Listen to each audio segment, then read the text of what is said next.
I mean, did we not line this up months ago and say, I believe March 10th will be the day Dave Roberts agrees to an extension with the Dodgers to be the highest paid on a per year basis manager in the sport right now? Kratz, what did you think of that news? And then, of course, we spoke to him. We'll mix in some clips from Milana and Clint in their sit down conversation with him for almost an hour. They did a little toast, a little vino for the sit down. I mean, you can never discount a large contract, but it's like, was there ever a more slam dunk contract like this? I get it. You know, it's the most anybody's getting, that anybody has. He set the new bar. I get that part of it.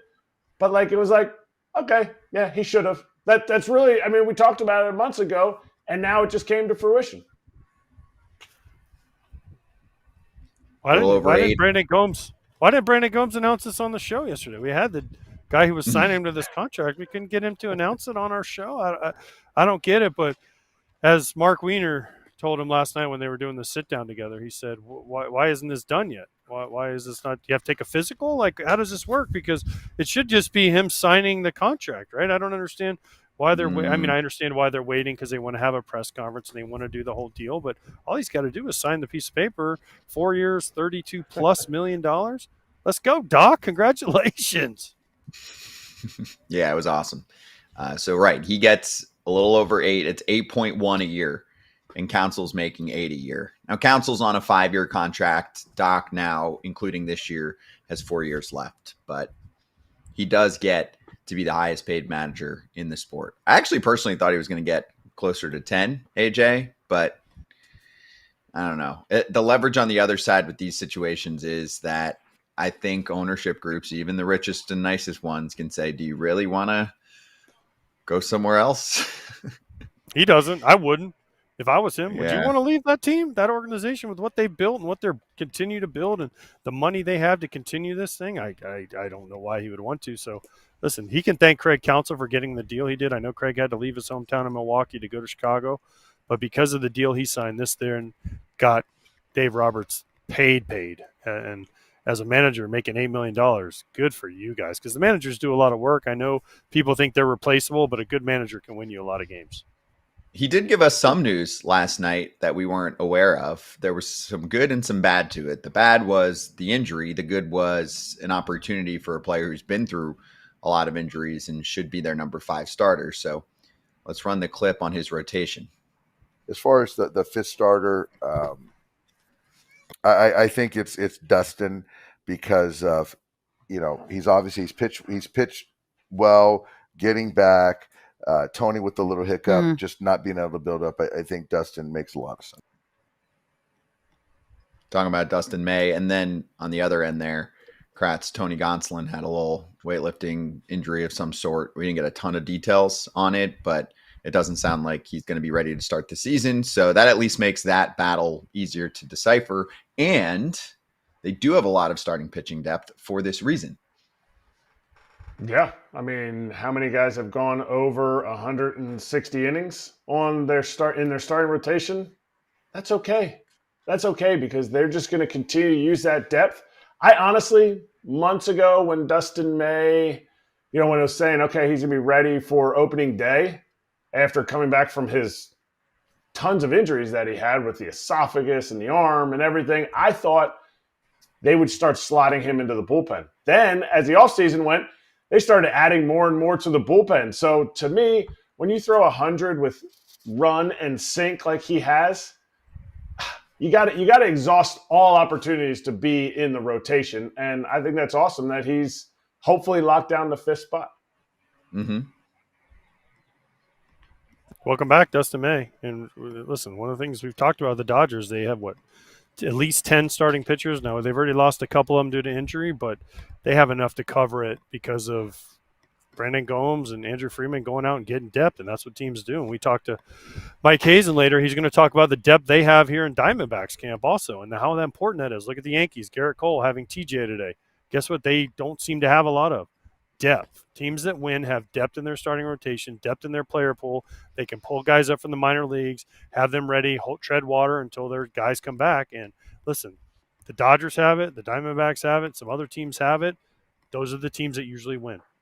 Yeah, and they had to get more of it last year at the trade deadline too with Jack Flaherty. And yeah, there were some ups and downs in the playoffs, but he had some big ups for them. I don't know if they're in that spot without Flaherty because they didn't have many healthy starters that could give you 5+ innings in the postseason, and they end up victorious for that reason. The reason of always looking at more starting pitching. All right, let's go back to that conversation. Dave Roberts spoke about the World Series championship that he has now, which is his second, and really wiped away any of the asterisk talk. I don't dream about it, but I do. It's interesting is that as a man, or for me, I'll speak for myself, is regular season, I can recall a lot of things over the years, but in postseasons, I just have a hard time recounting certain moments, and I don't go back and dissect, and it's just like whether they ended up well or they didn't end up well. But yeah, there was an asterisk on 2020, which I still to this day think it's BS because people just seem to forget how hard life was then, and they don't appreciate that translated to our season, which was just as hard, if not harder, where people aren't with their families and they're doing spit tests and you're in a bubble. Guys, it was hard, but I love the one where people go to me, hey, now we won one. It's good that we finally won one. You're like, what are you talking about? And I'm like, I'm the biggest Dodger fan, but we finally won one. I'm like, well, I guess 2020 doesn't count, but that's another podcast. That's another conversation. That's another sit down. That's another sit down. Yeah, then I need the harder stuff for that one. He was good though. I highly recommend it. Right, we do a lot of content on our network, but Kratz, the whole conversation is worth a listen because he goes in depth on each decision that he made in the World Series, how he lined up the starting staff, who he felt comfortable using back to back, etc. Basically, how to get yourself to 4 wins. Not, just how we get game to game in the playoffs. Sometimes we use that phrase like, hey, you just got to win today. But he did really look at it in a more long-term view. Especially talking about like Honeywell when he had to throw, and then talking about guys couldn't go back to back. If we put another guy out there that was going back to back, then what does that even look like for game 5 for them? Like it's more than just, yes, you have to win that game.